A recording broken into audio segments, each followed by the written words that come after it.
My name is Simpson and I'm a support worker. People with mental health or physical health? It's the people who are autistic or have learning disabilities. Can you tell me about your previous job? Yes, I was a guard on South Western Railway and I was in the prison service for 24 years before that. Did you have any specific interactions with people, say, in the prison service in relation to mental health? Yes, full range really. Paranoia, schizophrenia, people who suffer from depression, manic depression, or bipolar as it's called now.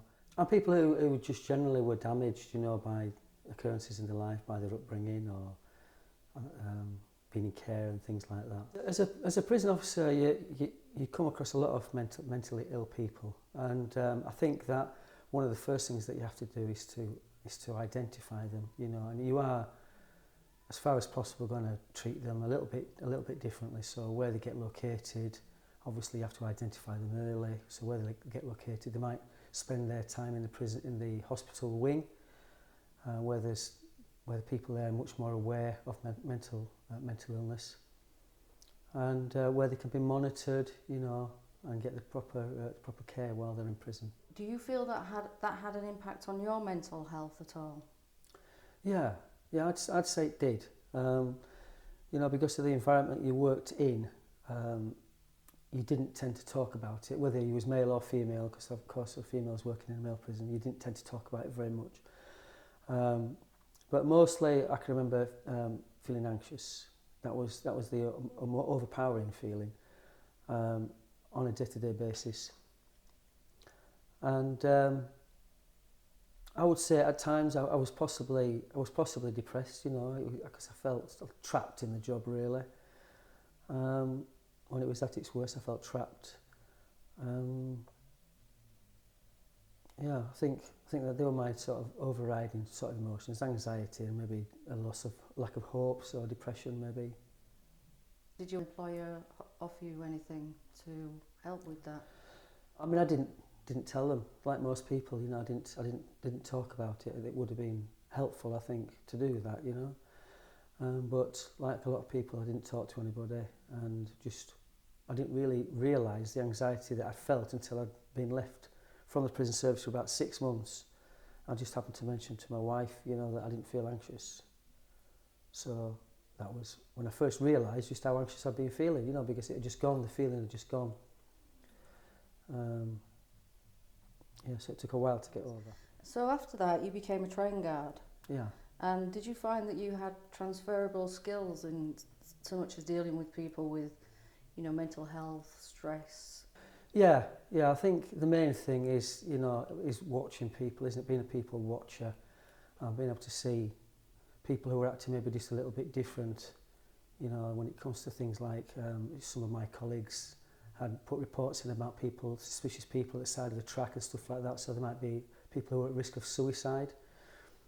And there again, we work very closely with the British Transport Police, so we would identify people who were maybe, you could tell, were not acting normally, so maybe there might be mental health issues there, and you'd notify the correct people, and hopefully, they'd get any help if they needed it. There was one specific incident, and this person was possibly suffering from mental illness or some type of addiction, and it was a person at the side of the track.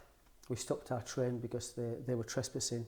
We just thought we got told there was a trespasser, and we just thought there were going to be somebody on the side of the track messing around. But when we actually got to the girl, the lady, she was at the side of the train track, caught up in brambles, very dirty, mouth was, dirt all around her mouth, and her the clothing, her lower half clothing, her trousers and her knickers had been removed, and she was totally incoherent, didn't really know what to do, so we obviously stopped the train there, tried to give her dignity, and got in contact with the police, British Transport Police, to come and help us.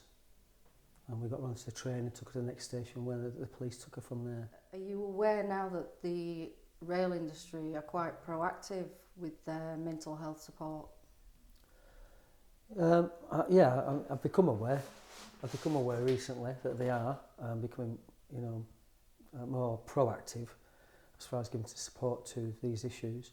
I think it's absolutely fantastic. I think it will definitely, it'll benefit the company themselves, it'll benefit the staff, and of course it'll benefit the passengers, because they're going to have people who are operating, working to a better standard, people who are much more likely to enjoy the job and give good service. So, everyone's a winner. And what do you personally do to manage your mental health?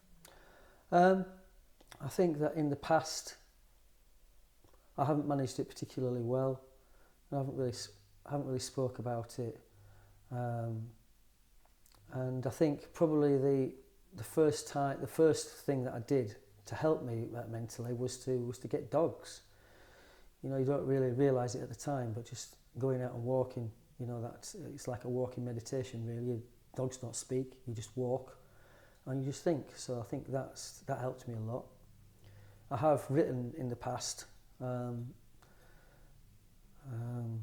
I don't know whether that was, I don't write now, I don't know whether I did that writing as a way of expressing myself, or whether it just happened of its own, volition sort of thing. I don't know why I did it, but I did it.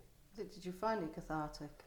Yeah, and the strange thing was I did feel very creative. I felt creative at the time. Things did seem to write themselves very quickly. Yeah, I did, and I found it very satisfying, very fulfilling. Yeah, definitely. Is there anything that you'd like to close on?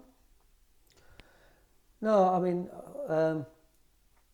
I think that, as you've already said, everybody needs to be aware of mental illness. At this moment in time, I think a lot of people talk about it, but I still don't think there's enough going on. And the more we do, the more people will come out and talk about their issues and their problems, and that can only be a good thing.